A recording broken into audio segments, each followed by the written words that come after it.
Martin, Canada, where we rebuild hope.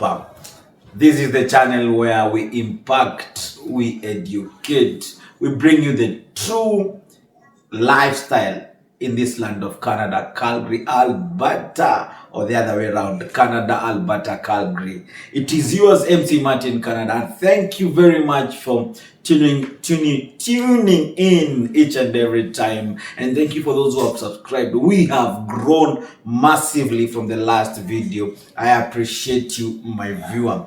And today in our studio, I have another deep story, good story that I've brought into you. But before I show you our guest, please make sure you subscribe. If you're watching me in your TV, please take your phone right now. Just type MC Martin Canada. There is a button saying subscribe. Please click on it. Click on the like. Click on the notification so that you'll get to know when we upload our new video or our new content.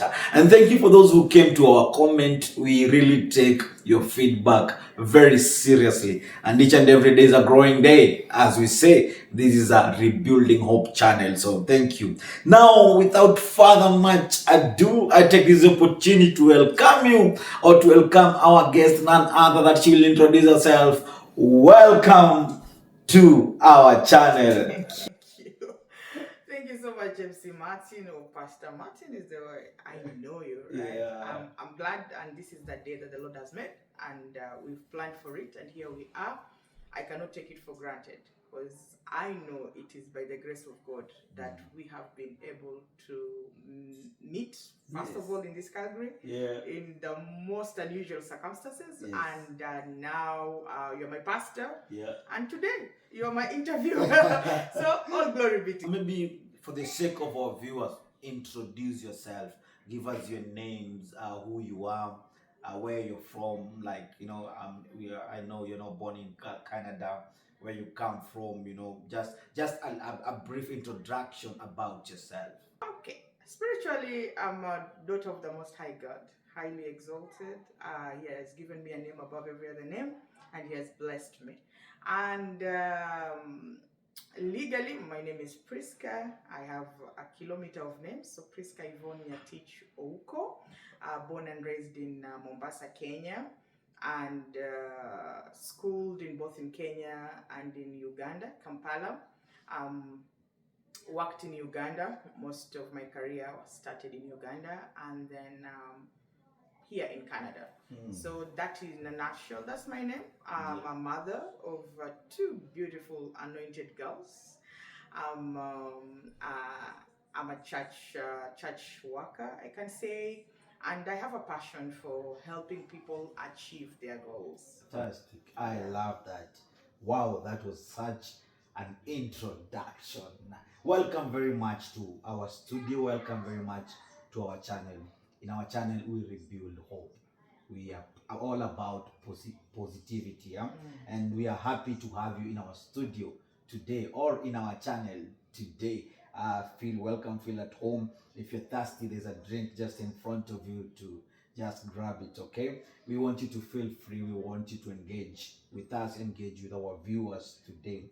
Now, Priska, you said you were born in Mombasa. Were you the only child? Are you the firstborn? Okay, so it's interesting.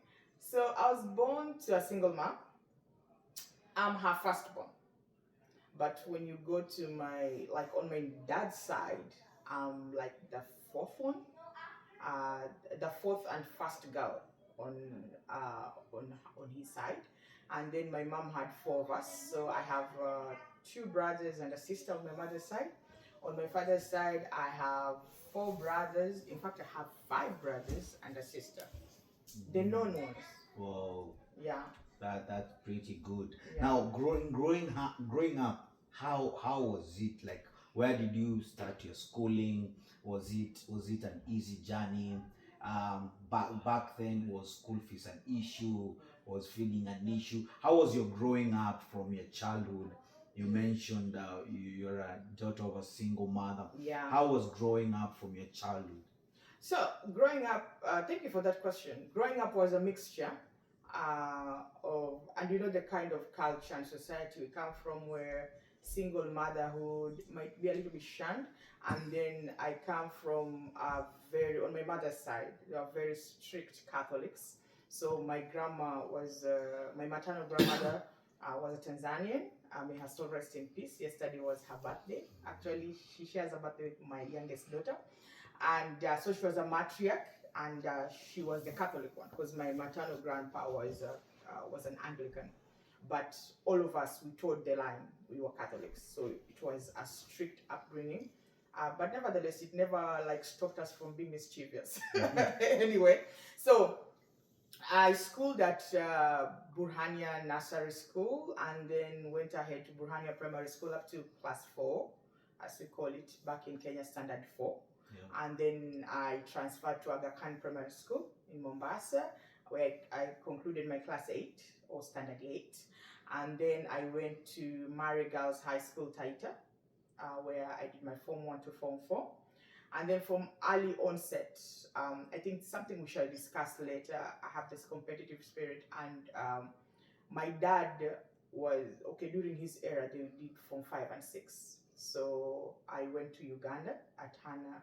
It's called Hana Mixed School, where I did my Form 5 and 6, and I majored in PCMK. Kiswahili was something to add to the points. So I did physics, chemistry, and mathematics in advanced level. And then I went to Makerere University.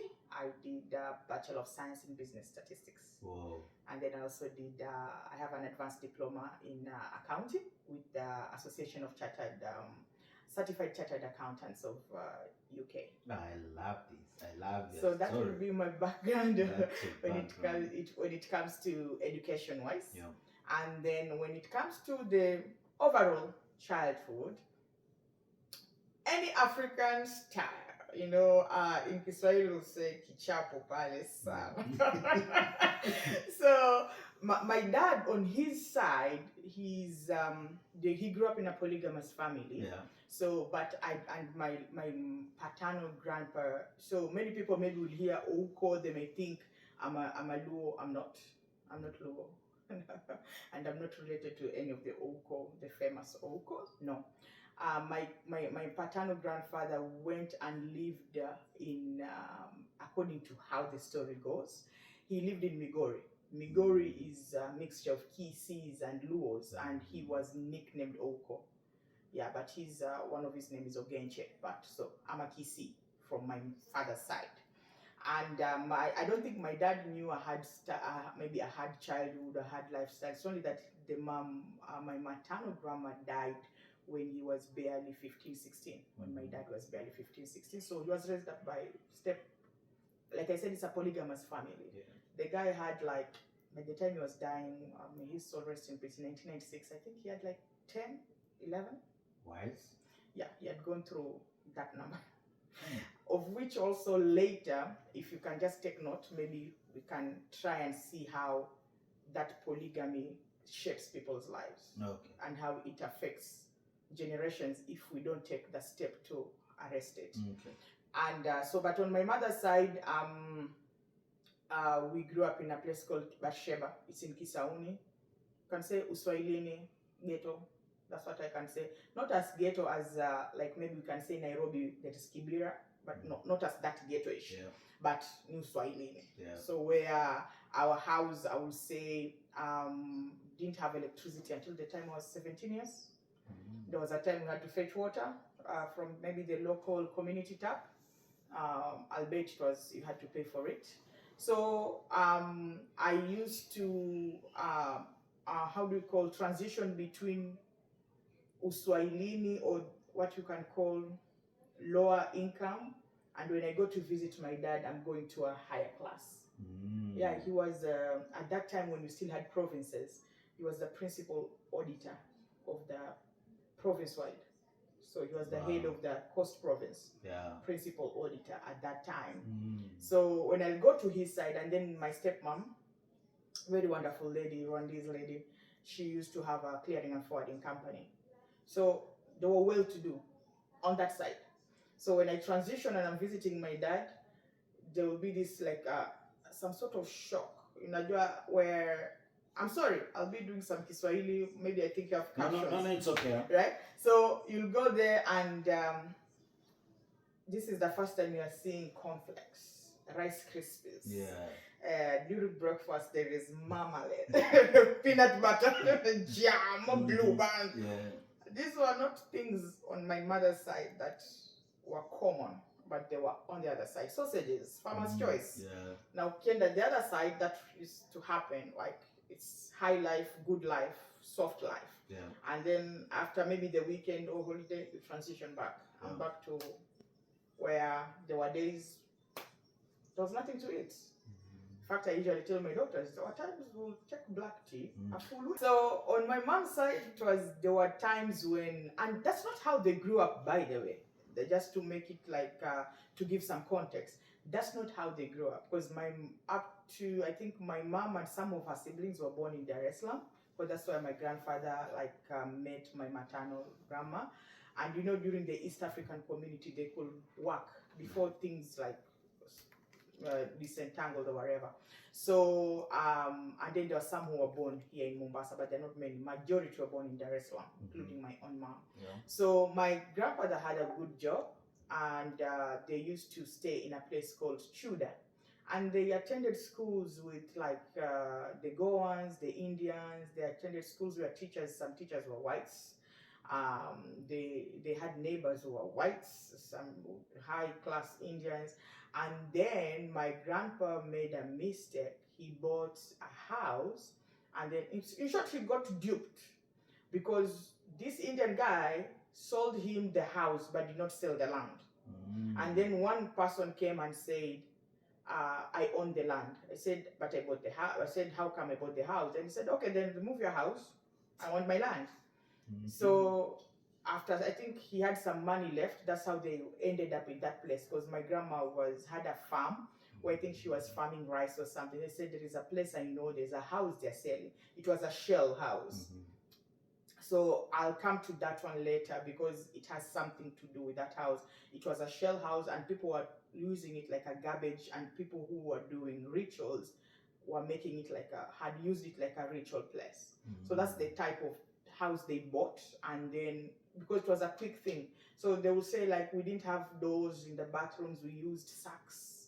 There were a lot of this, there were a lot of that. So from that time, it was the mid-80s until when I was 17. That should have been around 2003, when I was in senior 3. That's when electricity came to our house. So our house really stood out because it was the only one without electricity in such a way. The day we would use pressure lamp, you remember the pressure lamp? Yep. The day we will use a pressure lamp, neighbors were asking, did you guys mulivuta umeme? Because that brightness, right? Yeah. Because it looked like we had electricity. Because they were so used, the house didn't have electricity, we were using lamps and all those things. And so that is how I grew up. Let me ask you, you're saying your grandmother brought you up. So where is your mom at this particular time? Okay, so I'll just go back. So my mom, just to go back a little bit for the context, my mom had me when she was 25. So she was a hockey player, professional hockey player, field hockey. She played for the Mombasa Sports Club. So she was still young, she was still vibrant. She says it, I can say because she says it. Yep. She was a club person, going to the clubs and all those things. And then and then 4 years later, my brother was born. And to give it context, he's my half brother, because we don't share the same dad. From my mom and my dad, I'm the only person. So that one also later, maybe if we'll be able to tackle it, that thing will come up to see how it affects someone in life. Okay. Because you don't have siblings whom you can say I share the same mom and dad. Okay. It affects how someone lives later in life. And then I have 4 years later was my brother, and then another 4 years later, now that's 8 years later, she had twins, a boy and a girl.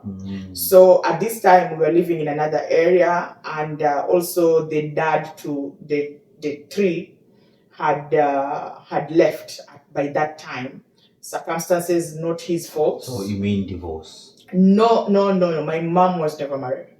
Okay. She has never been married. Okay. Yeah, she has never been married, and we are saying God will still do something for her. Yeah. I usually tell her, you know what? God will surprise you. How old is your mom right now? She's 65. 65. Yes. Okay. She's 65. She's 65 and she's still turning heads in this Canada. Oh, yeah. Because she's here and she turns heads. So 8 years later, so we were staying at a certain place and my mom was struggling with 4 kids. And so by 8, so I was 8 and these other ones were like around 1.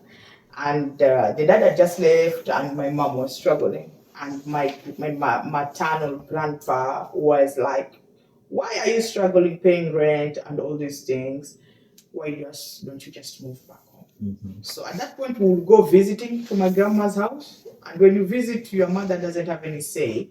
But then we moved in when I was around 9 to live at my grandmother's and my grandparents' house. So on my mom's side. So that was the beginning of trekking to school. And it wasn't a small distance.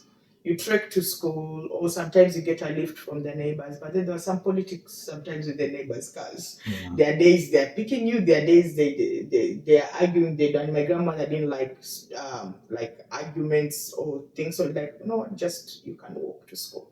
So I was walking to school and walking back from school. And like I said, with the food part of it, missing food was not a problem. But the way she raised us was. Our supper was always black tea and bread. That was your dinner. That was dinner, yeah, given. So given day. you missed lunch, and then dinner you have black tea and bread. Yeah, so on a standard, it was standard. That's how from when I could become conscious of life. Okay. Dinner was always black tea. So even as you grew up, there were duties like by 6 o'clock you're cooking black tea. It has to be made and it has to be prepared. Then bread. Then that bread is when it could change. The days we'll cook mahamris, what people in Guinea they call mandazis. Yeah. So there were times there'd be mandazis. Chapos were things of once a year. Yeah. Because of the steps it takes, it's only my mom who could do them. My aunt is really like, nah, it's a lot of work. So it's my mom who used to cook chapatis, and it's once a year, like this. In December. No, not even December. December, Mombasa people, when it comes to festivities, we are more of pilau, biryani, those things. And then one thing, anything my grandmother did not eat was not cooked. Yeah, so things like chicken. It's on rare occasions, like my mom used to cater for like weddings. At those times, there used to be high table. And then there's the rest of you in a wedding. So she used to do high table cooking. And she'll come, there's a way she divides the chicken. So she'll come back with whatever leftovers. And that's how we would eat chicken. Wow. Because my maternal grandma never ate chicken. Wow. She wasn't a chicken eater. She never ate certain types of fish. Yeah. So that one will never be cooked. She never ate offals or what we call intestines, matumbo. Yeah. That one is when I'm going on my father's side. It's when I will enjoy those things. Yeah.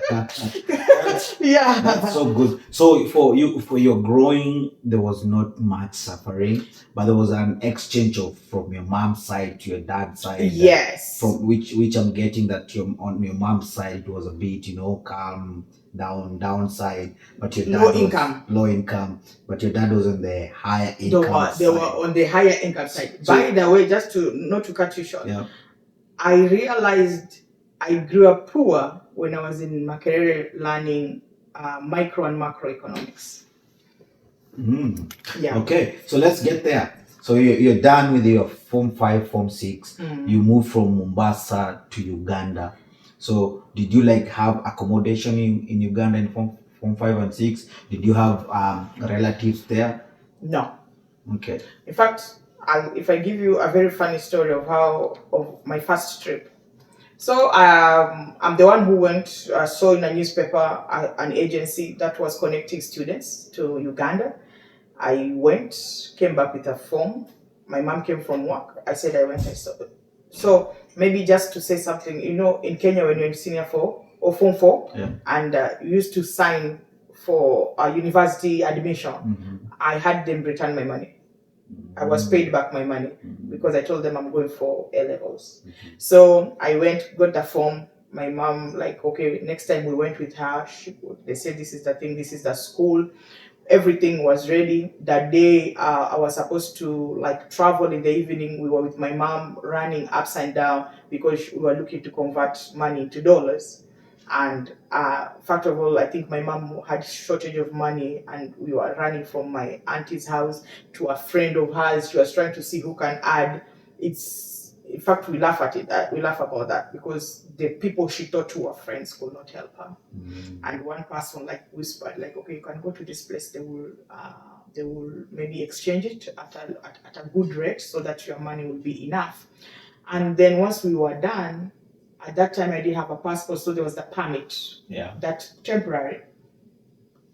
We reached home. We were supposed to take a matatu, and we didn't have that envelope where my travel document was supposed to be, and some photos, I think. We walked back, went everywhere which in town where we had gone, and we could not find it. So I said, you know what, let's just go. We have to pack because in the evening I'm supposed to travel. I was traveling the next day in the morning, and it was a Friday. And the next day, so we called the guy, said we lost this. Said no, don't worry, just let her come because we've already booked the bus. Let her just come. I will sort it out at the border. So you get the bus from Mombasa up to Nairobi. When we reached Nairobi, our bus, we got an old bus which was very slow. So we are supposed to get at the border Busia by 4 a.m. We arrived at 7. Wow. Guess what? The other buses, which had the other students plus the coordinator, Already left. I was stranded. And then you are alone. I was alone. There were other students who were also in the same bus. I was alone without papers. First of all, I didn't even carry a sweater. So from Nairobi to Busia, Limuru, hiyo baridi ilinichapa. Kwa hiyo bus, I had to remove a blanket from my luggage to cover myself. Yes.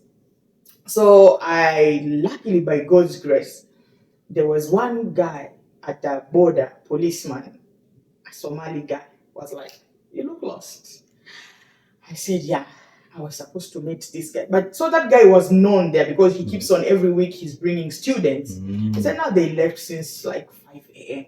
You guys are late. I said, the bus is so like broken. I said, so what's your problem? I said, you know what?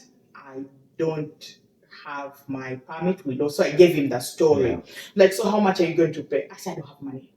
And true, I only had my school fees. Now it was wrapped in since they're dollars, they were wrapped in a polythene, and then I had them in my shoe somewhere there. So I didn't even dare tell him that I have my school fees. I just said I do not even have transport. I don't have. The guy, I said I have nothing. I don't even have pocket money. So I was like, my mom struggles and all this. He said, okay, you're going to walk with me. And that's how I crossed that border. I walked with him. And then on the other side, he just gave me his number. And he told me the day you've closed school, when you're about to come, just tell me at which bus, what time. And I'll wait for you on the other side. And that's what happened on the time we were coming back. He waited for me.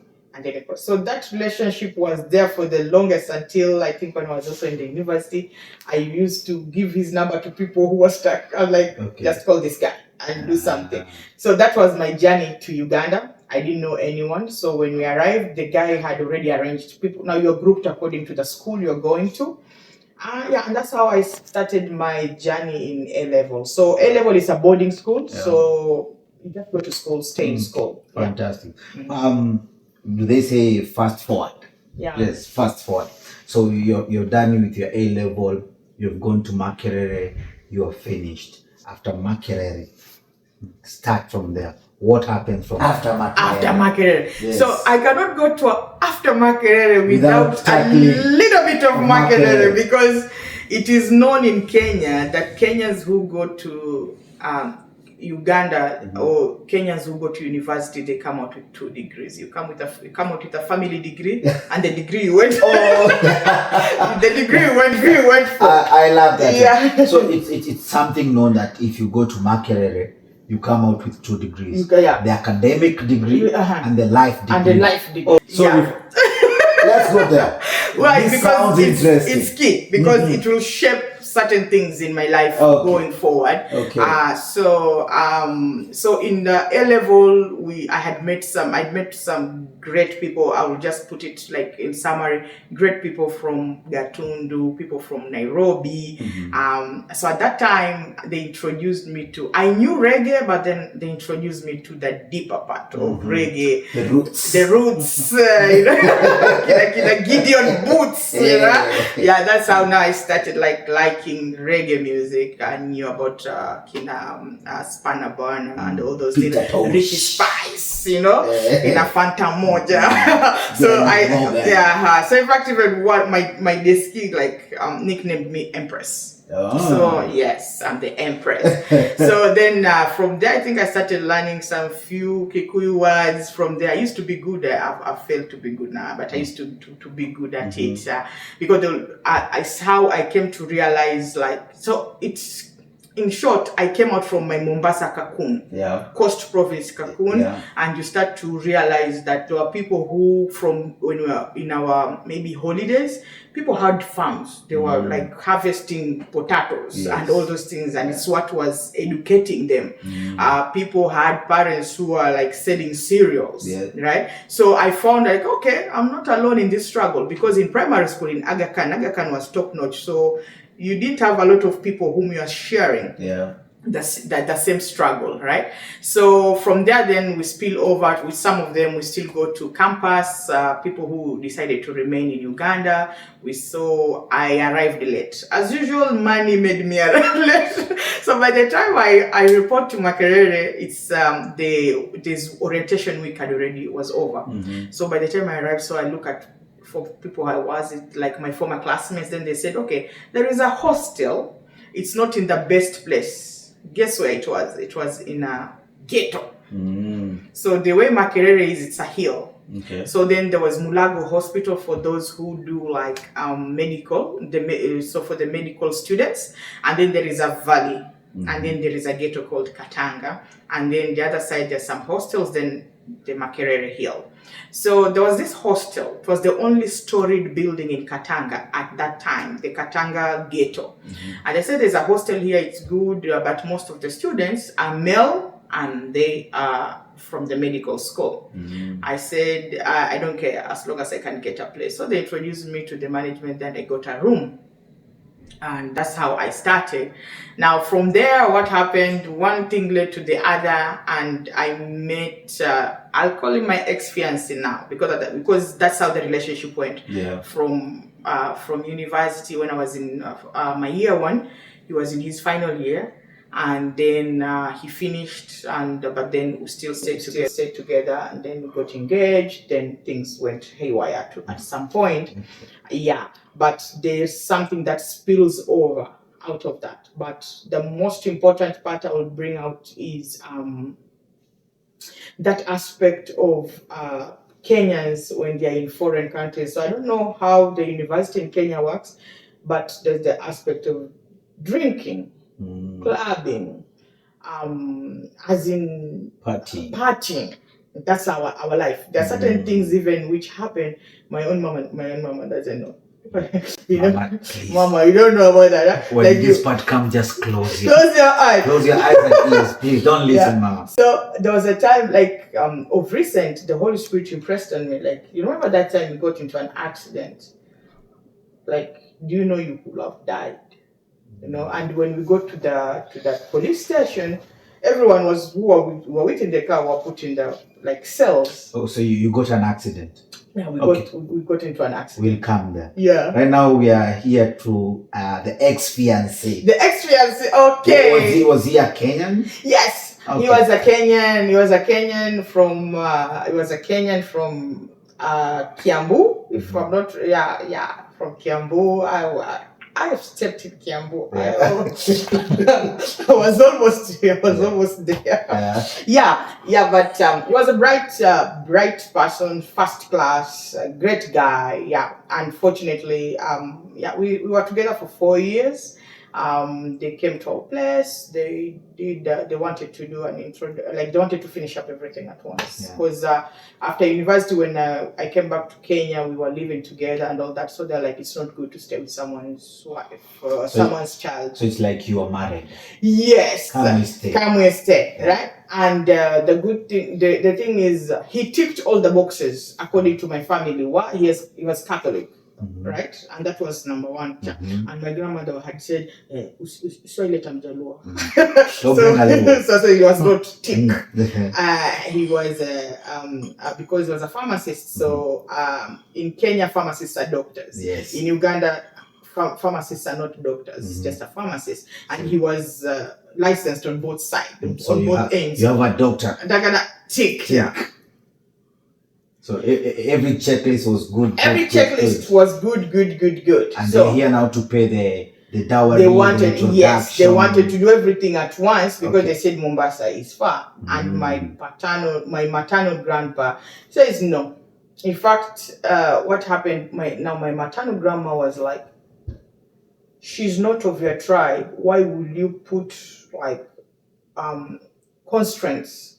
Because my maternal grandpa was a lawyer, and my maternal grandma was like, she's not lawyer, she's a Kisi, so why would you put those constraints? So in context, because my dad did not marry my mother, there was no way he was going to take part in my dowry, in anything to do till tomorrow. He cannot, unless I bestow the honor upon him, like insist on it. Okay. But according to the Kisi culture, he can't. Okay. Because he never married my mom. So that's why it was on that side.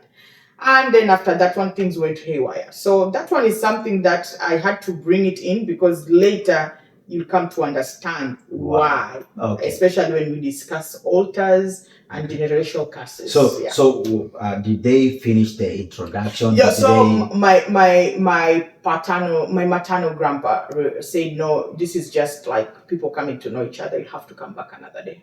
And then it never happened. So did they get angry?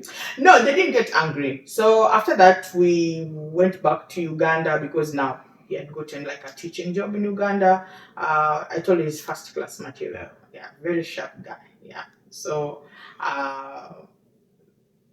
it's my fault. I'm the one who left the relationship. Oh. Yes. So in this interview, even when it comes to my ex-husband, I will own up to my own side of the story because it's not their weaknesses and whatever happened. It's not my story. Yes. It will be their story. The day they'll feel like I want to talk about it, it will be their story. Yeah. And it won't be about counteracting and what. I don't do that.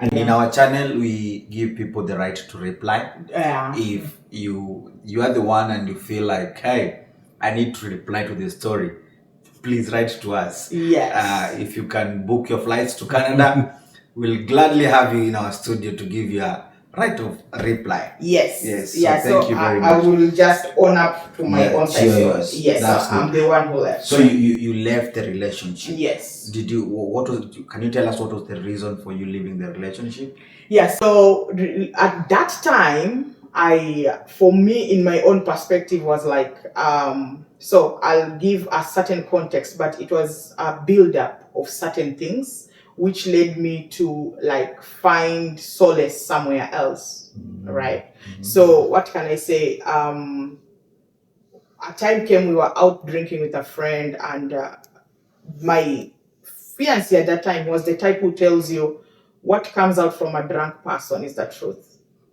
Ile kitu nasemekana mlevi huongea the truth, right? Or it comes from the heart.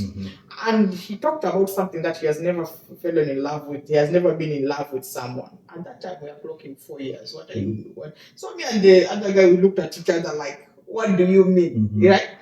So I'm like, you know what? Enough is enough. Right? So it was more of a build-up. And at that time, I was the type of person whom I don't talk. And then the day I say it is over, it is over. I used to feel like it's a badge of honor to be like that, but later we will discuss and see how the Holy Spirit showed me that it's an altar, or it's something like it's an altar speaking. It wasn't me. It was an altar that has risen up, because you're not supposed to do certain things. So it will look for the opportune moment to make sure you don't continue. It doesn't continue. So I felt like I'm being underappreciated. I'm doing too much in this relationship, and I packed up and left with my clothes, because I didn't have anything that belonged to me.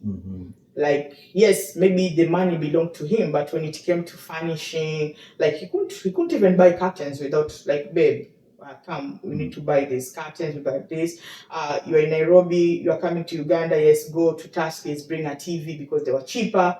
And me, as like, when signing the receipt, like the name of the person, I put his name, I knew his ID of head, put his ID, everything. And I tell people, if I was a bad person, I would have said, this TV is mine. After all, you only sent the money, the receipt purchase, but I'll put his names. Anything that he sent me to purchase, I'll put his names and everything. So when the day came for me to move out, you moved as you came in. I moved out with my, and that thing will follow me even now here later. In Canada, when now my marriage is ending, same thing. I move out with only my stuff. So but that one will come when now I just needed that content, yes, so that you can see to the build journey. up, to build up them. Exactly. Thank you very much. Thank you, our viewers, for for being there and keep on watching. We hope this story is building you. It's just doing something in your life. Okay, it's impacting you. Please make sure you subscribe to the channel. Don't just watch. It is MC Martin Canada. Facebook MC Martin Canada, TikTok MC Martin Canada, and also in this channel MC Martin Canada. Please make sure you subscribe. Now, Priska, you are done with your fiance. By the time you are leaving out, are you done with Makerere University? And if you're done now, what next? What happens after that? Okay, so at that time, it's kind of in term. How can it overlapped, because when we met, I was first year, he was finishing. So at one point he was done, I was still in the university, right? So I concluded, and I was supposed to have graduated in 2011, but there was one course called multivariate analysis. That guy was just, in Kenya we say mtiaji. And that is how many people used to get how do you call it, a retake. And in Makerere they only have one intake per year. Wow. So it's not like Kenya where you have several intakes. Yes. So if you need to graduate in January, maybe you'll graduate in June. No, in Makerere, maybe they've changed now. At that time, no, it was one intake per year. So because of that one paper, I couldn't graduate in 2011.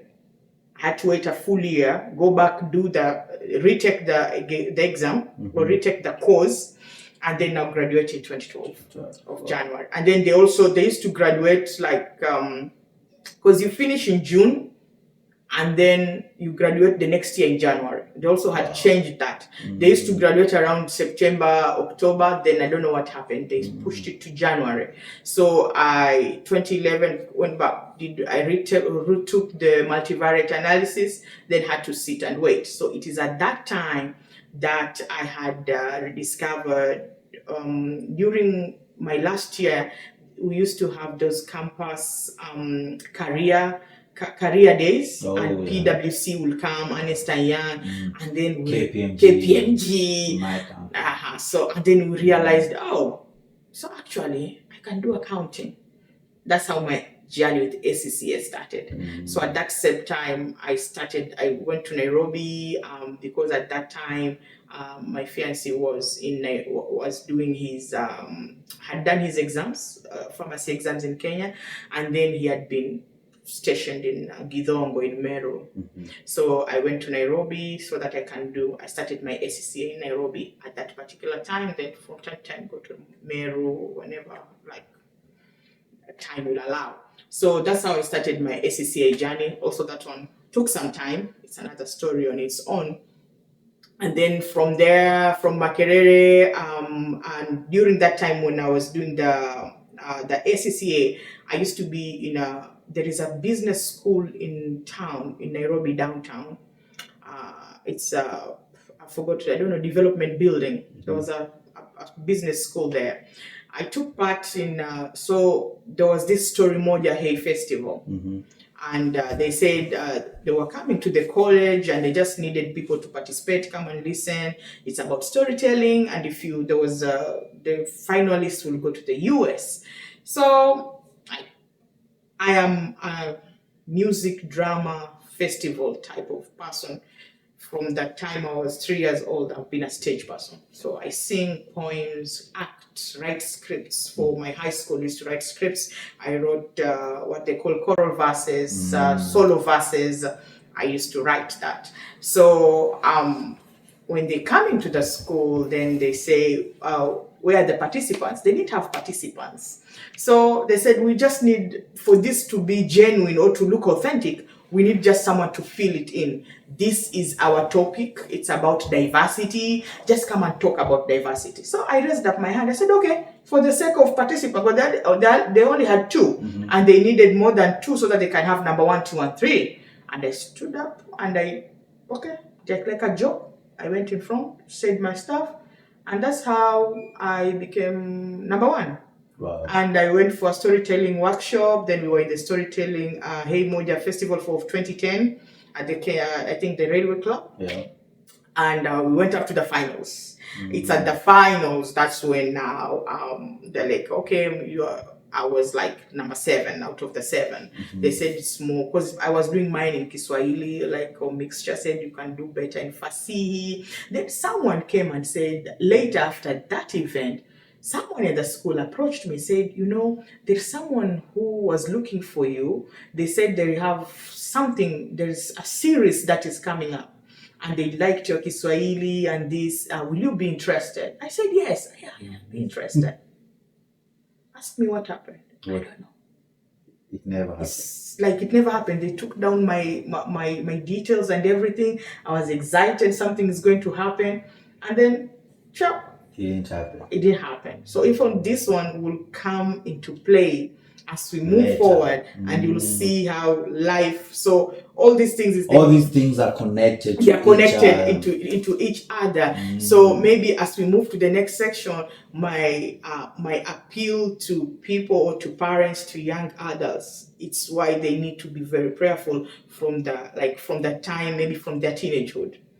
Because if I was prayerful at that time, if I had that understanding, if I had Jesus in me, certain things would have been shown to me. Maybe I would have prayed, maybe I would have done something to it, and that opportunity will not have been taken away from me. Yes, so I had to mention it because it's very clear. What you're saying is that from your childhood, there are a lot of opportunities that have been snatched out almost in your mouth and somebody just take it. Yes. You smell it, you see it, but you don't swallow it, you don't even come to chew it. It's what they call the near success syndrome. Exactly, the near success syndrome. And I know most of our viewers watching us right now, they have encountered that near success syndrome, and it really annoys. You're like, I was almost there. Yeah. So okay, now we are here. You have done all that. You're back in Nairobi, done that. I want us to go fast forward a little bit, because I know the story is somewhere there is weight. So, but again, I don't want you to leave anything that will relate to where we are right now. Yes. So fast forward from where you are right now. Okay, so just in summary, from there we went back to Uganda because now my fiance at that time was called back to Makerere Medical School to lecture there, and we had again to pack our lives up and back again to Uganda, and then and to just show you that the grace of God was upon my life, but now that near success syndrome. So I saw an advertisement of an accounting firm that was celebrating that they had been appointed as a how they call it, certified employer by ACCA, and I decided to apply for their how they call it, accountant trainee. And I go, I do the interview, then they say, so it's at that time that I realized in the interview, there was mathematically I was okay, everything was fine. It was the English exam that I did pass because of things like, I don't know why it's so vivid, between all together and all together, the one which is just AL and the one which is ALL. About, yeah, so certain things like that. So I had not paid attention, but they called me back and they told me like, oh, by the way, you didn't pass, I know, but the engagement partner, now the owner, felt like mathematically you are strong and we want to give you a chance. And I'm forever grateful. Even in LinkedIn, I did that there was a week I was appreciating people. I appreciated him because he took a chance on me when no one would at that time. Because being Kenyan in Uganda, you need to know who is who. I didn't know anyone. I didn't know any one of them. And they gave me that job as an accountant trainee. And it was the best training that you'll ever had. He was from Sierra Leone. He's still there. He's now back in London, and he had also started his career in London with Ernst and Young, and then he went to KPMG, and then he worked in Kenya with the UN. So why he liked me as a Kenyan is the work ethic, because in Uganda when it rains, people come late. And till tomorrow, I'm someone who keeps time. It's one of my strongest. And he liked that. And he used to say, Kenyans, your work ethic is different from Ugandans, because Ugandan, if you meet a Ugandan eating during lunchtime and it's a show, they won't bother to stand up. Yeah. Majority of them, I may not maybe black, but majority will not, because they are eating. Yeah. Right? Yeah. But Kenyans, that's not us. No. So our work ethic is different. So that's what he had liked about me. And that's how I started my career in audit. So I started off as an auditor. And that one took me to various parts of Uganda and South Sudan. From Juba to other parts, deep interiors of South Sudan, auditing. From there, then I went to, the farm was not doing well in terms it was a corporate sabotage on him, because he refused to, he had taken a contract to audit the parliament. And it was a consortium of other audit firms put together. It was a parliamentary commission, and the contract was to audit the government, some of the government programs, and he had refused to take any bribe or to back down. And in the audit world, it is something even we learned in class, that sometimes in Uganda, there were certain areas you go and they will use witchcraft on auditors. Auditors won't take the brown envelope. They'll use witchcraft on you. So there are certain places people won't go to audit government entities. Why? Because of the hostilities. Some people could die if you don't want to take the brown envelope. So, and he refused that one. We audited, like, for example, the equivalent of like Posta Uganda. Yeah. And I was part of the last audit part, and it was so hostile. Why? Because directors were having accounts as Kenya Airways, but actually it was an account for a director, and that's where money was going. And because of that, he was being followed, they were sending people for him. So they did a corporate sabotage. Okay. And his firm was not getting the jobs he was supposed to get. So that ended your career with them? Yes. So I could, by that time, I was already out of my fiancé. We had already like separated. We had already gone. I had already left. Yeah. I entered another relationship. Before I know it, I had a child. And also that relationship could not continue by that time. But not with your not with my fiancé. So this is another relationship. Now this is another relationship. You got your firstborn. I got my firstborn. Okay. And this one also will come later to the fact of not healing. The dangers of you are from a certain relationship that was long term, and certain things happened, and then before even you can heal properly, you go into, like I said, I take my own responsibility that I found solace there, and that was a catalyst of me leaving. I'm like, I'm more appreciated in this part. Why should I stay here? Yeah. Right? Yeah. So I'm like, okay, you know what, guy, I'm done. I'm done thinking grass is greener on the other side. That's where the 80-20% rule, because now you look back, now as me, I can look back and I'm like, maybe with prayers, I would have been able, the small things that I felt and appreciated and all those things, I would have been able to salvage that one. Maybe you would have gotten married at that point, but because you saw the 20% on the other side that looked greener, not knowing that the 80% it will be the same stuff that you ran away from. So with that camera, tell your viewers that before they throw in the towel, they should see the bigger picture that of positivity and try and work on the smaller picture of negativity. Yes. So this is something that the Holy Spirit, like in times of reflection now, has takes me back usually to decisions that I took even as a young 20-something-year-old at that time, 23, 24-year-old.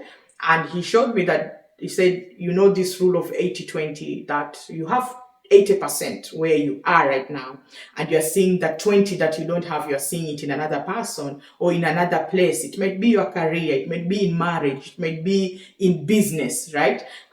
But you don't know of the 80 which you have not seen yet. That other side, you've seen the 20 good, you have not seen the 80 that is bad. So that's what happened with me. I did not try to either fight for it or try to resolve it or talk. And that's something that the devil does. You keep it to yourself, and then when you erupt, you're like, okay, I'm gone. And then you end up in, like what they say, jumping from the frying pan into the fire. So before you throw in, before you make that decision, go to God and pray about it. Take time to reflect. Write down, what are the good things? What are the bad things about this career, about this marriage, about this man, about this woman? And then pray about it. Then look at it holistically.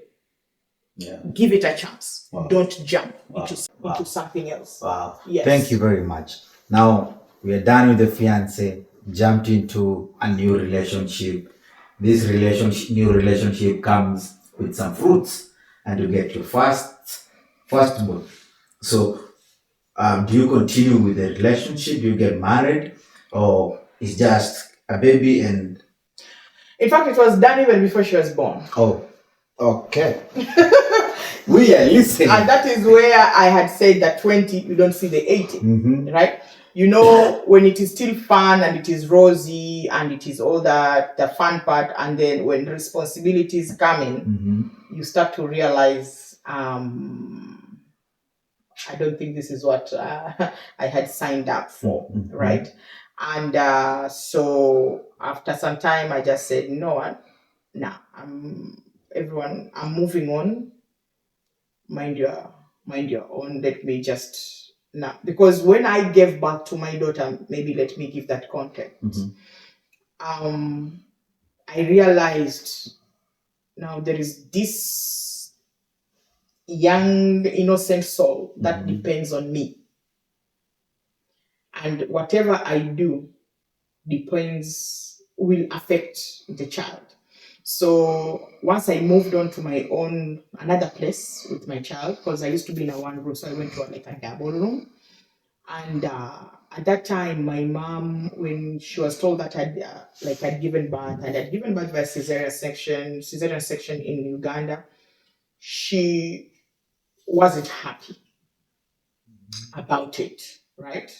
So she didn't bother to come or bother anything. She didn't bother to talk to me. She didn't bother to know. She didn't bother any. We are good right now, but at that time, right? So it's my friends, and I'm forever grateful to them. From where I was working as an auditor, we had formed such bonds till tomorrow. So one of them had a cousin sister whom he deployed, the cousin sister, his own wife, and they're still together till now with that lady. They met in campus. And like they would cook for me, do things. When I came back home, the cousin sister came to help me. Like would come early in the morning to come and help me through the day. Then in the evening, but by the After 1 week, I said, it's okay, you don't have to come. I had to stand strong. So when I moved to another house, that's when there is a TV station called LTV, Light TV. And on Sundays, it will start with Joseph Prince, the one in Singapore, and then Joyce Meyer. And I listen. Remember, I was a Catholic. I'll listen to these ones, and one day I just decided to give my life to Christ. Wow. Yes, because life was not. Remember, I was still in the audit firm. The salary was not coming in the way it's supposed to come. You have a child, but also they stood with me at that time when I had a child. So I gave my life to Christ. 2013. Because my firstborn was 2012. So 2013, I gave my life to Christ. And at that time, I just raised my hand. If you want to raise up your hand, repeat after me. So no one led me to Christ, apart from Christ himself, because I listened to. And I did it twice, because I started with Joseph Prince, then the next one was Joyce Meyer. And then I also did it with Joyce Meyer. So after that, after some time, I couldn't continue with that farm, and an opportunity came up from my former manager. Said he had a business partner who was doing some consultancy for an insurance brokerage firm. Yeah. And he said, you know what, the accountant is leaving, they don't have an accountant. So I believe, in fact, he had wanted me to go and work for his brother's hotel. Then the brother said, okay, you start, but I'm waiting for my brother to come back from up country so that he can talk to you before you start. And then in the meantime, that's when he got this other agent one, said, there is, leave about my brother's hotel. I have a client who they need an accountant. Said, are you ready for like an interview? So I went and I interviewed. And later the CEO told me, when you said you dealt with provident funds, pension funds, you audited, that was one thing that really stood out. And God led me to also, it was a Catholic, they were Catholic based, staunch Catholic based, prayerful, and the CEO and the director, the operations director, were women. So it was not only an indigenous insurance company, because there were other insurance brokerages, but like Marsh, Aon, they're all either South Africa based or London based. But this was owned by women, and the CEO just liked me.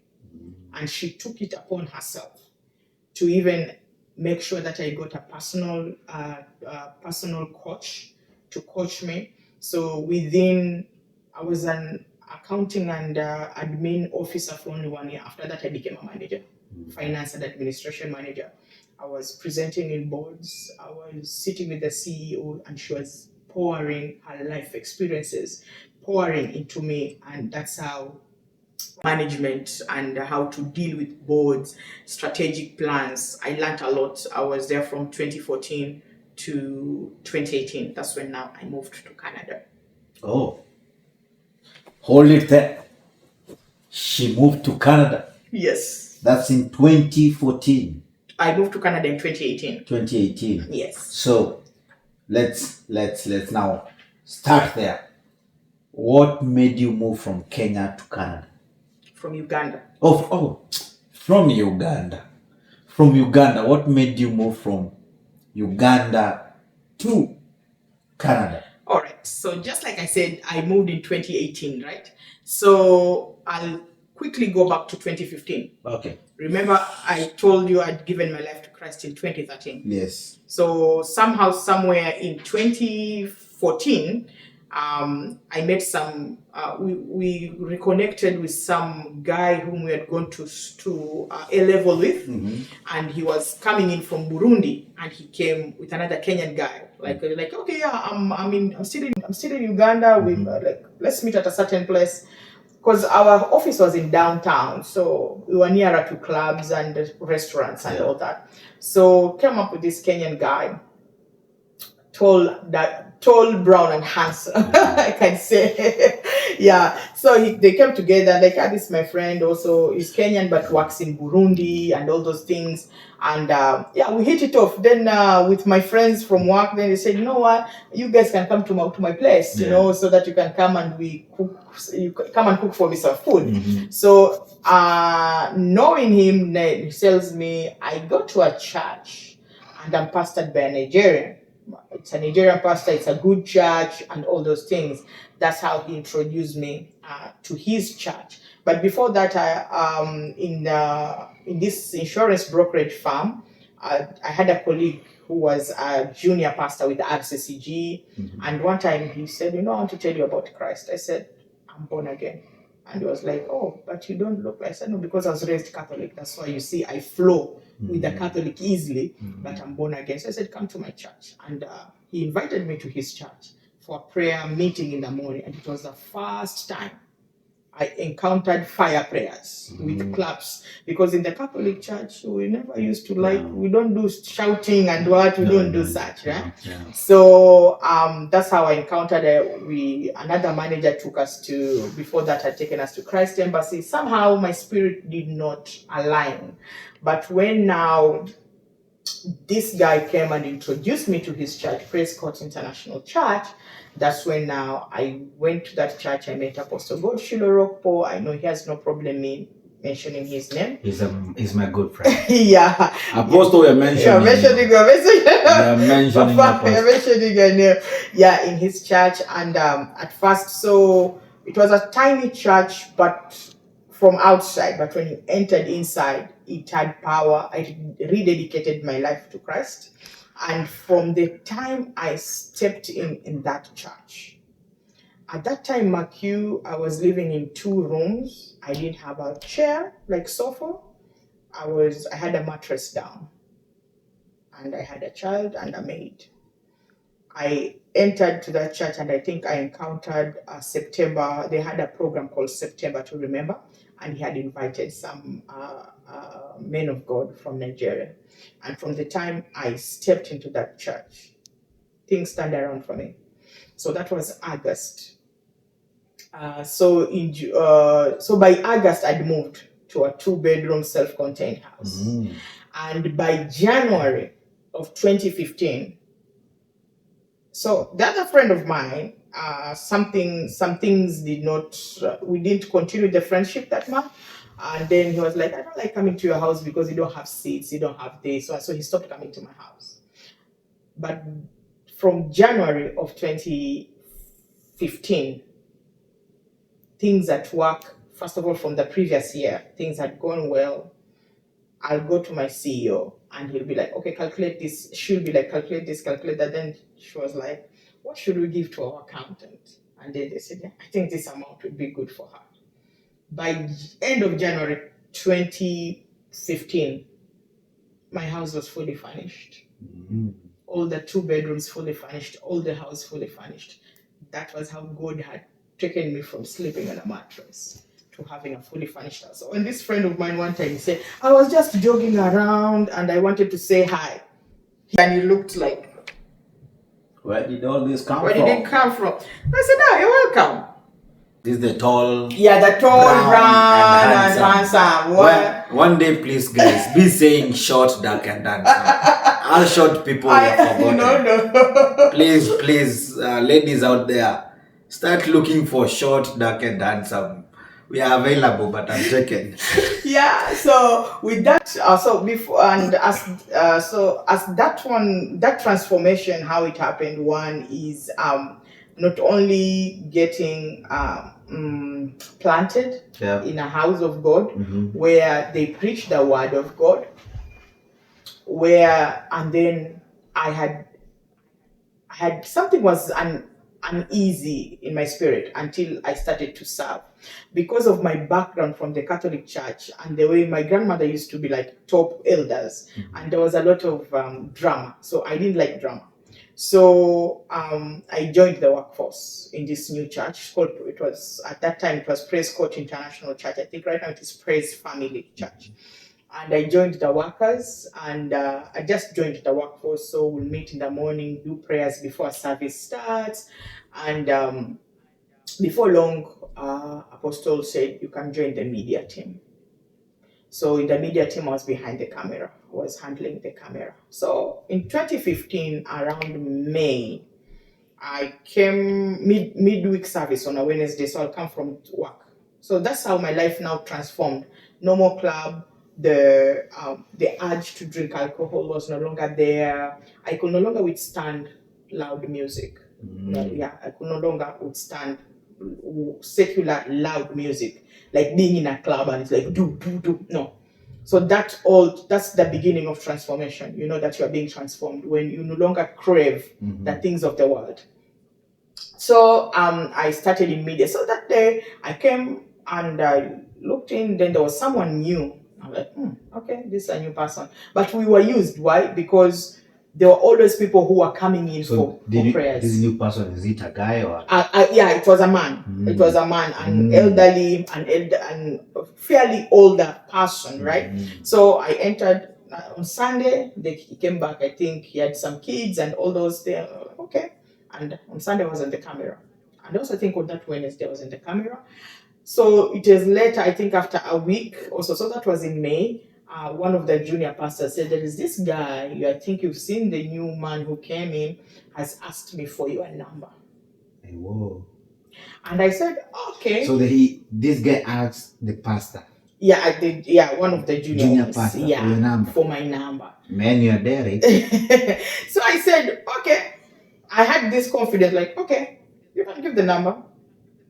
Let's see what he wants to say. Oh, can I meet you? I've been given my number by Pastor so and so. Can I meet you?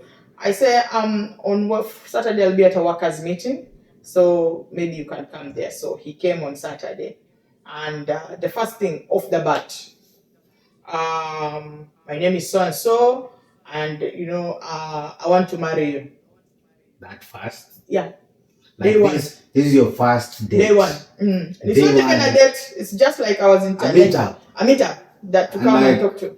He introduced himself, his names, and he's like, I want to marry you. Yes, I want to marry you. I'm going to Canada and this and this. I said, I don't think, will you be interested in Canada? I said, no. I said, for me, Canada, UK, US, it's to go for shopping, but not to go and live there. Because that was my mindset. That's what I'd said, like, I don't want to go to Canada. I said, okay, that's how we talk. Or that's how we used to talk. Yes. And this one will come into play later. I'll explain how that one also shapes our lives, what we talk. So you talk as friends, you talk as maybe as girlfriends, and like, no, for me, US, UK, shop, and then come back. I don't want to live there. So I said, no, I'm not interested in that. Wife, I said, I'm not sure about it. But he said, no, I know me, I want to marry you, and that's how he put it, cut short. How did you feel when he said that? First of all, for me, I'm like, one, you're not my spec. At that time, in my head, I'm like, look at this one. Yes, tall, he was tall giant. The other specs, I will not go to the other specs were not there. I'm like, I was like, no, this one is joking. Like, what makes him think I'll change? I said, first of all, what kind of audacity? I don't know you, you don't know me. How do you just tell me you want to marry me? I was like, people from this, what's wrong with me? In my heart, I was like, hey, so. But then after some time, he talked to Apostle. Then Apostle called me and said, yeah, so so-and-so has been talking to you. I said, yes. He said, so by that time, let me tell you, when I joined the church, I told Apostle, so I gave him my story. And I said, Apostle, I'm tired. I'm tired of Kenyans. I'm tired of East Africans because I never dated Tanzanians at one point. I said, I'm tired. It's either I get a white man or I get a Nigerian. At that time, that's what I told him. So he told me, I wouldn't lie to you, my daughter. I said, at that time, he told me Nigerians, the culture of Nigerians to marry single women, single mothers was not like, said it's going to be difficult. As in there is stigma on single mothers. So, and then he said, okay, he had told me that sometime back, right? So at that time he said, I know you really wanted a Nigerian, but sometimes the way God works, you didn't want East, you wanted West. He has brought you Central because my ex-husband is from DR Congo. He's a Congolese, right? So he said, he has brought you here. And because you can see he's someone who loves God and all those things. So, but anyway, don't be in a rush. I think I didn't pick that part of don't be in a in a rush. Because the other man also was in a Rush. rush. And before we know it, Yeah. So one time the apostle calls me and say, "What's this I'm hearing? That he's living in your place right now?" I say, "Yeah, apostle, he said that the landlady was chasing him out." I said he was super annoyed.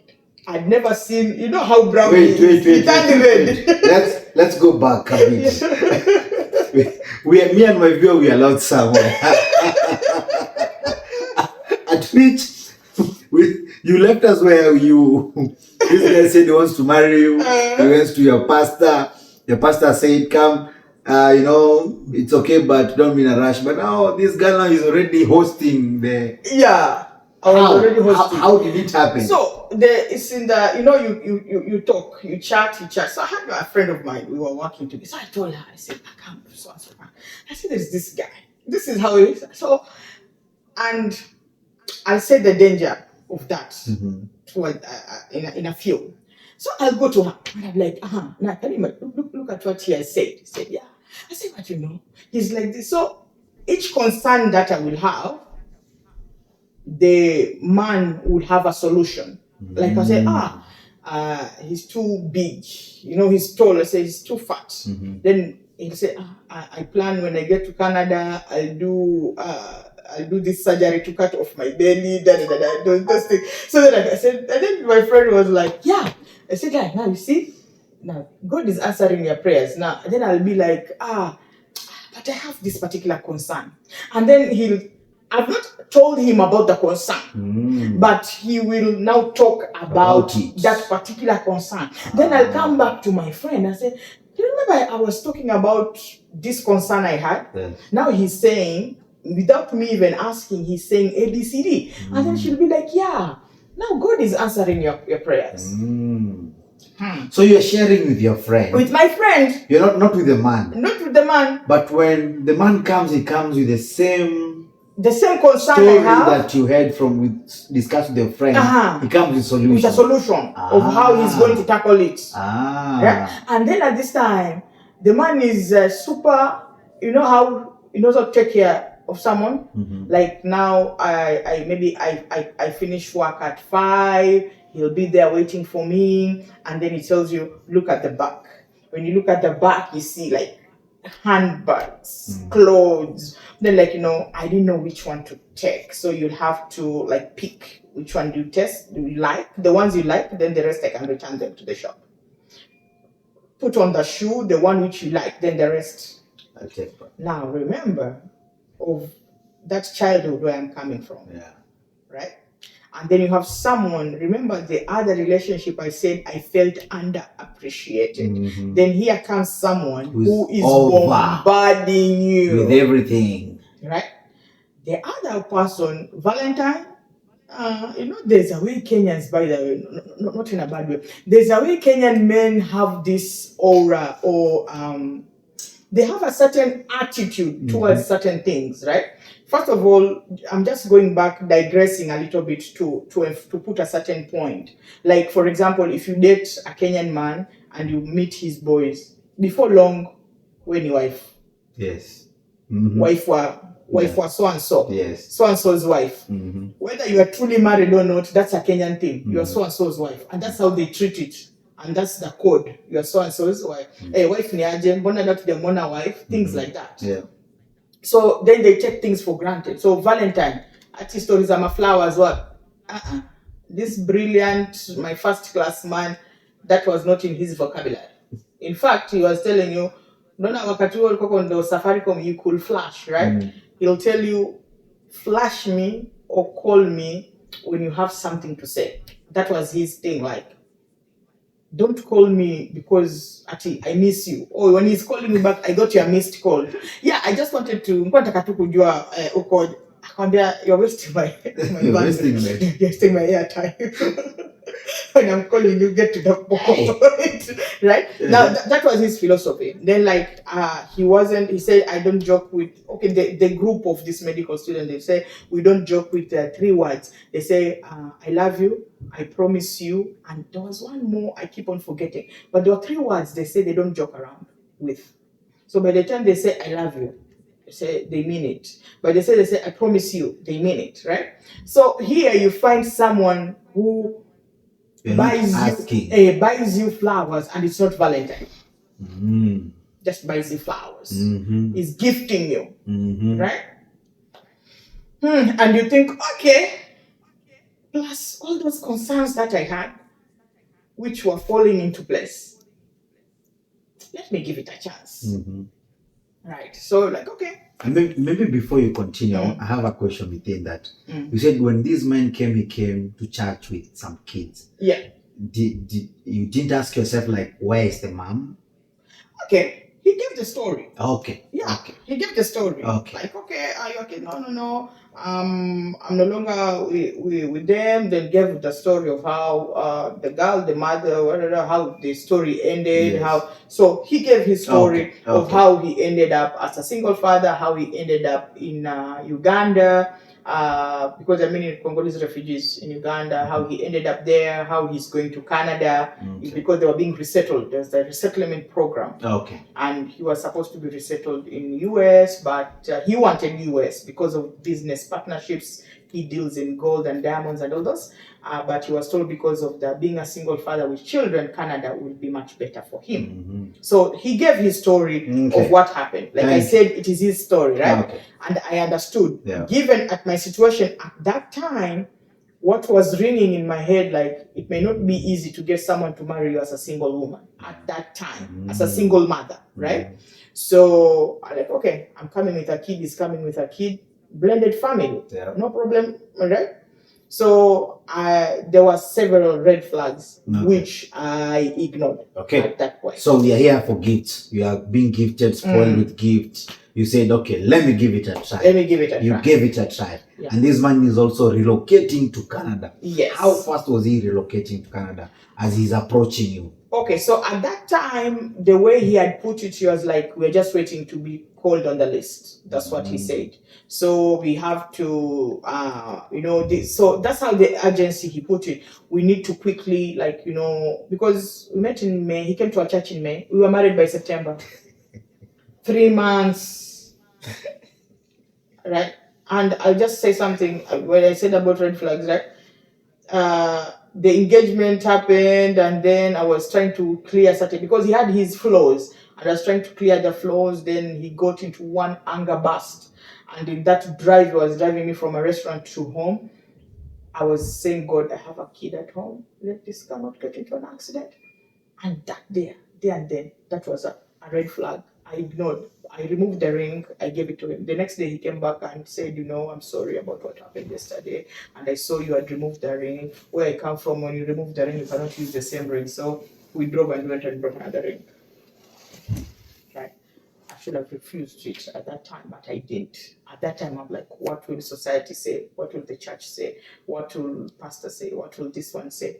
So anyway, the civil marriage went forth. So because he said it has to be any time when this list comes, my name will be there, and I won't feel good to leave and leave you behind. I want us to get married so that we can get that certificate, so that your name can be on the list, so that when we go, we are going together. I don't want to go alone. Mm-hmm. That was the emphasis. Pastor, pray.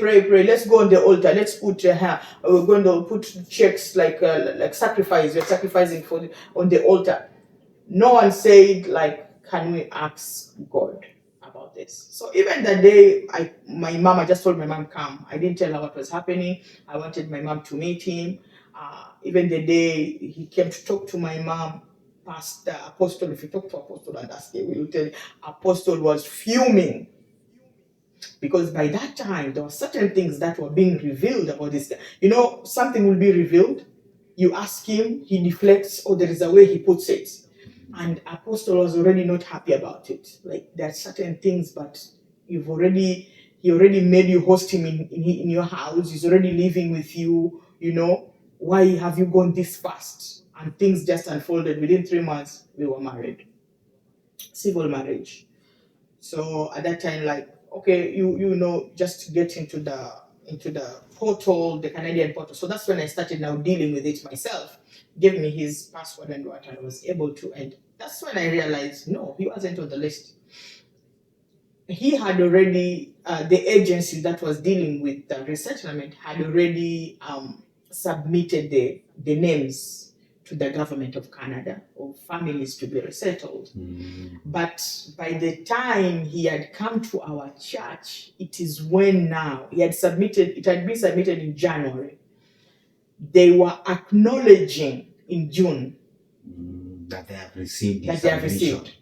In short, it is prayers of our church that made certain things to open up. And at that time, that's when they said, okay, we have received your application. It's the time he was now in our church. So there was no list that was coming in. It's a process to be on that list for the way the refugees are resettled. It's a process. So fast forward, we got married. That was 2015. By 2016, August 2nd, yesterday was my youngest daughter's birthday. I gave birth. And 2016, then 2017, 2018, around March. No, so 2017, we do the visa interview. We do the visa interview, then they said, okay, because your file when it came to us, you were a single dad, but now you're not only a single dad, you're married, and then you have 2 more children on top of that. So that's how in March of 2018, 2017, we do the visa interview, then you wait again. Then in March of 2018, we do what we called medical. And then we did what is called orientation. So about Canada. So we did the orientation. Then my stepdaughter gets sick in March, towards Easter, that last week of March. And then she passed away around that time, towards the end of March. She was buried around April. She was 2 weeks shy of her birthday. And then after that, our visas came out because we traveled in October, end of October. So the visas came beginning of October or end of September. At that time, Ebola was out, so we had to do 21 days of screening. So every day you go to what they call IOM, International Organization for Migration. Every morning you go for screening. Wow. They take temperature. So before the kids will go to school, we'll go there, take temperature, drop them to school. Every day for 21 days. And then on 30th of October, we left Uganda. And 31st, we landed in Montreal. Montreal. Now, it's sacrilege in Canada and you call Montreal. It's Montreal. It's Montreal. Yeah. Not Montreal. No. Okay. Yeah, the people say Paris. Paris, Montreal, Montreal. Yes, Canada, Montreal, Montreal, whatever. Yeah. My English teacher and my tongue is from the potatoes, tomato potatoes. Yeah, so we landed in Montreal. So when we did the visa interview in 2017, because for them, they're afraid to ask me. I raised up my hand. Do you have any questions? I said, yes, I have. Which city are we going to? Because I'd done my research. I said, so where are we going? Then he said, oh, here you can see Ottawa in Ontario. But because his profile has changed, it might change. But here, Ottawa is where we had been selected. So from that day, from 2017, head-on research. I'm that resourceful person. I started researching Ottawa, neighborhoods, schools, everything, jobs, everything, only for the visas to come. And I'm like, so I'm sitting next to the visa. That's the lady say about luggage. You are allowed this, you are allowed that, 23, that. So how? So as I looked, I'm seeing something different from Ottawa. I'm like, then I see the flight now, the airport code. So I think Ottawa is a POW. And I'm like, I'm seeing something different. So I had to ask. I said, where are we going? And he said, yeah, you're going to Longueuil. It's in Quebec. And I had read about Quebec. At first, I had really wanted to go to Quebec because my stepmom is a Rwandese. So I always was in awe when she speaking French, and she would always talk about relatives or people in Montreal and all those things. But then when I did my research, they said Quebec is not bilingual. Everything will be in French, including your kids going to school. So it's something I had not wanted to. So then the rest of the people were, when we were done, they're like, where's this place? They told us, Longueuil, how is it? I said, the only thing I've seen, they have like, it's industrial, it's 30 minutes from Montreal. They have like factories that create these bombardier planes and all that. So it won't be a hard thing to find a job. So we landed 31st, finished up. Our process as government assisted is different from other immigrants. We land as permanent residents. You land and you're given a permanent residency. When you land in the Quebec side, if you're going to Quebec, you first finish with the government, federal, Canada, and then you move over to the Quebec. So we arrived at 6 p.m. in the evening. By the time we were leaving the airport, was 11 p.m. Why? The Quebec side had more of sign here, and then you have to be taken to be given like these winter clothes, right? So they said they'll give you clothes. So this is where also it was funny because of how people talk. People are like, no, when you go to Canada, they'll give you housing, they'll give you clothes, they'll give you something in me said no. So for us, we actually packed. We had 10 suitcases just for me, my husband, and my kids. We had 10. Each child had 2 suitcases. And when these other guys were like, why are you packing all these things? In Canada, they're going to give us everything. I said, no. We packed from towels to bed sheets. Everything we packed. Because now they had been told, Congolese talk a lot. So they had been told that at the airport, they're going to give you clothes. We were given a set of winter clothing, and that is like the winter jacket, the cap, the kids got the snow pant and the winter boots. One set. That was all. Then there is someone who's waiting for you. We are told, okay, you can't go where you are going today. And I'm like, Longueuil is 30 minutes across the bridge. Why should we go to a hotel till the next day? In the morning, they delay to come. By the time they come, they say, you know what, you're going to Quebec. And I'm like, Quebec? Which Quebec? Quebec City? Yes. So that's how they bundle us to Quebec. And we go to Quebec City. Quebec City is now the capital of Quebec as a province. And MC Martin, I'm telling you the disappointment when you go into Quebec.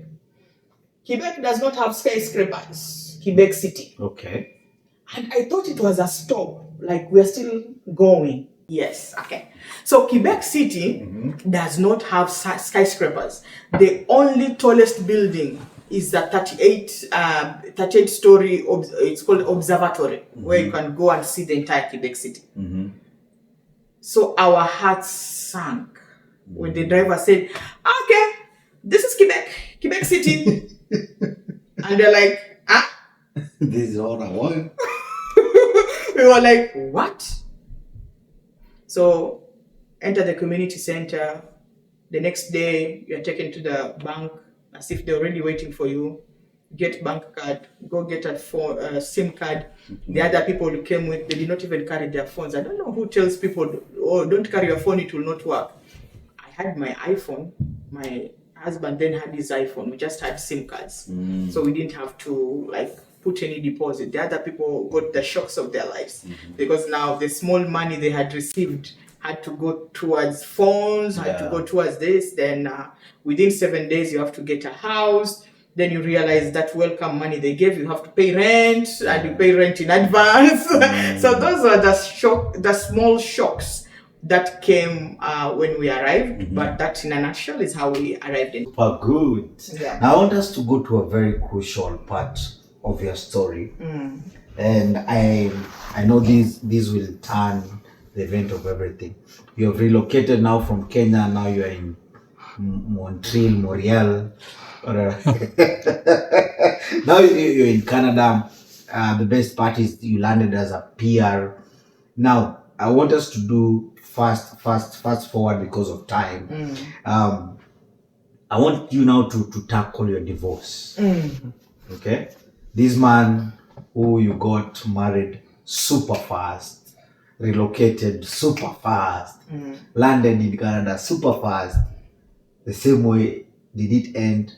How did you find yourself in a place that this is over now? Thank you for that question. So I will say, and like I said, I'll own up my own part, right? So from the word go, I knew I'd made a mistake. Okay. From day one. From that day in that court back in Uganda, Yes. I knew I'd made a mistake. It is now the attitude or the cultural pressure of, or the society pressure of, what will people say? What will the church say? Because we went to the courthouse, then in church we just went for like, okay, now everyone to know these ones are Married. They are married, kneel down, oh God, then bless, that was how it was done. So, but I knew I'd made a mistake. And by the next day, the guy was like, something had happened, and he was already talking of how he can get another woman. Wow. Yeah. And from day one, he cried divorce. Any small thing that will have, he will cry divorce. Any small understanding. For him, he will cry divorce or he's getting someone else. You get? So, by the time now we come to, in fact, there was someone even who asked me, like, why just don't you, even my own CEO at one point was like, it's not like it's a church thing. You guys got married I can get you a lawyer. You can go to someone, let them pray, then get, if it's not for you. And somehow I didn't follow through, because even in the Catholic Church, there are some priests who are who operate in the prophetic. And it was like, let's go. Let him see if it's someone who is God ordained for you or not. Otherwise, I don't see why you're wasting your time. But then there was something very key that at that time, the devil can put fear in you. So, because the way he obtained custody of his kids and us being in Africa, it was something that he could repeat itself, right? So I chose to continue and try and salvage or try to persevere it, even when there were certain things, subtle things, like a maid saying, he touched me here, and okay, I wish you had told me from day one. It's not like I'm not believing you, but if you had told me from day one, but right now, of course, you won't agree that one happened, right? So there were certain things happening. Already there were things that were happening. But you try to say, okay, maybe tomorrow will be better. Yeah. So we come to Canada, like, okay, maybe it's a new beginning. Maybe with this new start, something will be different. Yeah. And there are subtle things like, you see, for us in Congo, a woman, if you're working, you put money in the account, and then it is the husband who decides. And you'll be like, and then, we don't do that one in Kenya. Kenyan lady never do that one. Then you'll be like, because Kenyans, you're too independent. I start to believe that I should have listened to that person. But in Quebec, they never asked. So that's one thing that happened. We were put in a joint account. They never asked if we should have separate. They assumed you're married. So they gave us a joint account. I had no problem with it, right? I had a problem at how it was being used. That was my problem. But then he opened his own account. He was like, okay, this one. He gave an excuse. He opened another different account for himself, apart from I didn't. And by this time, in Quebec, you have to go for French school, you have to go to French classes. And then they said, the best way to learn French and integrate is either you work with kids or you work with the elderly. I said, I have no patience with kids. I don't even have patience with my own children. So there's no way I'm going to work with children. So that's how I chose to work as a caregiver. The ones, the Kenyans say that tunaosha. You watched it. So that's how I became a caregiver. I did a quick course, but later I became I have a certificate. So and my salary will go. We even opened another joint account with another bank, because they say that they give how do you call it? It was easier to get a mortgage. So another joint account. Then RBC had, it was a time when when you open an account, you'll get an iPad. Oh yeah. And he came and told me, by the way, you can get an iPad if you himself. And he took me there because at that time I wasn't fluent in French. And then they said, but we can speak English. And that's how I opened an account for myself. In 2019. That's when I had an account for myself. And one of the requirements was you should have at least one income and two payments for you within 2 months for you to get the iPad.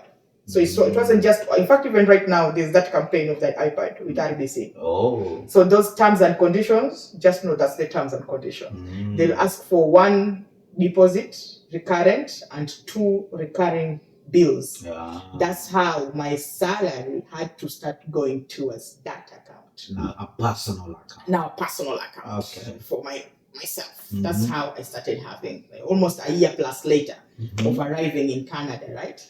And remember here, when it comes to the children's money, automatically it goes to the mother. To the mother's account. So every time it will be an issue. That's the only thing that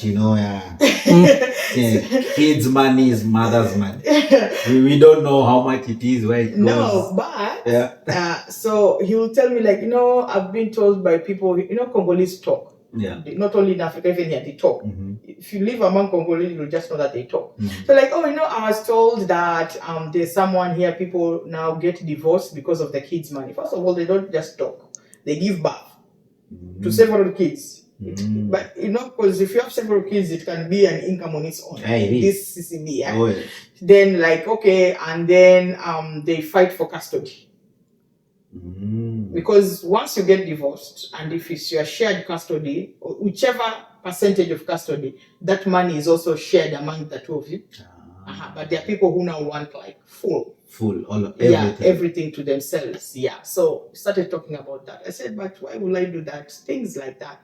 So things came to a head still in 2021, when now I was transitioning from working with an agency as a caregiver. And because after COVID, during COVID, it was discovered that majority of the caregivers are not adequately trained. And in short, COVID exposed the caregiving industry. Yeah. So the government of Quebec decided to train people, and they were going to give some money, pay you money to be trained. And that's how I transitioned to work for the government. And I was going to do my last exam. There was going to be an assessment on that particular day. And there was something that fateful day, because my shift started at 6 a.m. So by 4 I'm up. And the quarrel started at 4. You quarrel between you and your husband? Yes, started at 4. Okay. As I was preparing. Okay. And I tried to tell him, can it wait until when I come back in the afternoon? Because I have an assessment. My teacher is coming to see how I'm doing work, physical assessment. And it was the last of before, because that is what we call stage in English. It's like having an attachment. Yes, stage. Yeah. So I was in stage at that time. So, and this was my last assessment before now I go into transition into full employment. I said, kindly, please, can we tackle this in the afternoon? He refused, and he continued. And remember, he was supposed to drop me. And as he's dropping me, so towards as we were arriving, he said, then it is better we go our separate ways. And I said, you know what? I think it's a good idea. Okay. Yeah. What were you arguing about? What was the argument about? Had you done something? Okay, so our arguments will range from conjugal rights to how do we call it? Maybe his own perception of respect. Because I'll give context. Conjugal rights. Maybe I'm tired. You touch me and I'll tell you for sure for today I'm a little bit tired, and tomorrow I have something I have to concentrate on. Okay. You sleep, and then you wake up in the middle of the night and it's something else to blow about. Or it can be what he deems as respect. So he was controlling, or he wanted to, first of all, we had a 20-year gap, age difference. So just to give context. And for him, he wanted to remember all the gifting and what thing, which that one ended the moment we got married. By the way, yes. So that was just throwing some maize to the chicken to come to the slaughterhouse. After that one, after the marriage, I think the first Christmas, I think that's when he got me an iPhone 6 Plus at that time. That's 2015. Then things stopped. Those flowers no longer came. So in Kenyan men, we are safe if you don't start and continue. Others start just to get and then they stop. So Kenyan men, I know you were somehow like, so now calm down. we are good. We are now at far. So all that of the gifts and what ended. All that one ended. In fact, some of the things now what I thought were gifts, like the clothes, that it was more of control, because he wanted because he was choosing what I should wear. By him bringing the clothes, like, you choose, but he has already chosen. Right? He has already made his selection. So sometimes, like going to church, he'll tell you wear this. I'm like, I can't wear that. I can't wear something short and my breasts are out. I came to understand it later. It's a certain spirit that he's operating on that is making him to get attracted to certain things. Like, so he will like tell me, when I met you, you were wearing a short skirt. I said, I was coming from the office. And when I went to the camera, did you see me wrap a shuka or a leso at the church? Because there's no way I was going to be on media with that. Or when I met you, had dreadlocks. Because there was a time I cut them off. I met with dreadlocks. You had a short skirt. Because I'd seen you on Sunday, you had a long skirt. Because Sundays, the way I was raised up, you don't go to church with a trouser. I started wearing trousers to church in Canada because of winter. But that's not how I was raised. So for him, he wants you to look a certain way. Hair, he wants to detect when you're going to do your hair, how you dress up, remember, he's the one who came to my house? Before long, he changed the curtains, changed the sofas, changed, I had zebra-like stuff, he changed the color, as in manipulation and wanting to do things the way he feels, like, to be in control. And one of the things he will say is, the Bible says that a woman should be submissive. That's why I got someone from church, because you're supposed to be submissive. And I said, then why don't you read the entire chapter? Read it in its entirety. So even when the pastor in Quebec came to try to reconcile that, those are the questions he asked. He said, maybe your own perception or perspective of submission is different. And he asked me the question. He said, Sister Yvonne, because Yvonne is much more easier for French people than Prisca. He asked me one question. He said, if today, knowing his perception of submission, will you have married him? I said, no, I won't. I said, Pastor, there is no way you'll tell me jump into the fire and I jump into the fire just because you've told me to jump into the fire because I should be submissive. At that time, that was my thinking. I'm like, no. So if you tell me to lie because you're my husband, I'm supposed to be submissive, I should lie? No. Now, those were the things that we were butting heads with. Okay. So this comes to the day he's dropping you at work and you're like, he's saying, you know what, let's call it off, and you didn't argue, or you had broken, or you just responded, okay. I just responded, okay, because it had been there from day one. And this, remember, from 2015 to 2021, these are how many years? Almost 8, whatever years of every time you're hearing the same thing. And just something I just said, you know what? I think it's a good idea. And he dropped me. Then he came back. When he came to pick me, he said, oh, what did you say in the morning? I said, yeah. And that's what you want? Yes. Oh, me, I don't want. I said, then that's you. But at that particular time, I was not aiming at divorce. I was aiming at a separation. I wanted him to go and value. Go think and then see what you're losing. That's what I wanted him to do. So in other words, you're telling people who are in marriages, it's very important not to just utter some words. Like, I want a divorce, just because you have a misunderstanding, you have a conflict. Because there's a pile up of that thing that one day, then the other partner will say, it's okay, let's do it. Remember, what does the book of Proverbs say? Mm-hmm. Life and death is in the power of the tongue. God himself, in the book of Genesis, created this world with words. With the tongue. So we've been playing around with words. And that's why even from the beginning, I was telling you, there's certain things I'll tell you, like keep note. Yeah. Because we talk. Maybe we talked as small children, we talked as teenagers, we talked as young adults, and we uttered things. Yeah. Life is spiritual. Yeah. Those words come back. They come back because the spirit world has already... And they start manifesting. They start manifesting in its due time. Yeah. Remember, the devil is very manipulative, and he waits for the opportune time. It doesn't matter how long he has to wait, but he will come back with it. Yes. And he will use, and he's legalistic. Yes. And so before the court of God, he'll tell God, it's our own words. Yes.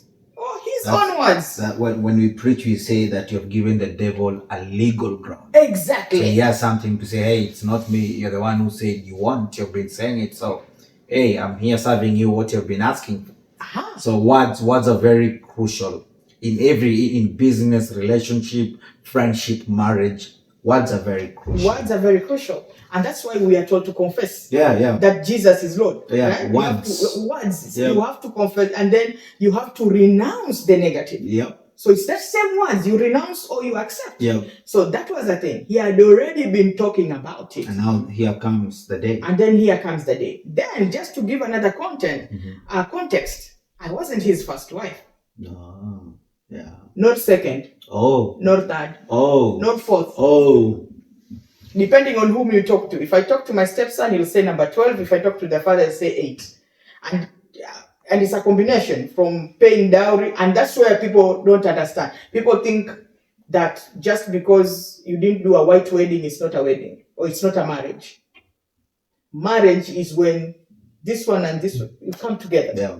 A wedding is a one-day ceremony. It's a one-day ceremony. A marriage is an agreement between two adults to live together. These other certificates, they're just signatures. Yeah, formalities. Formalities.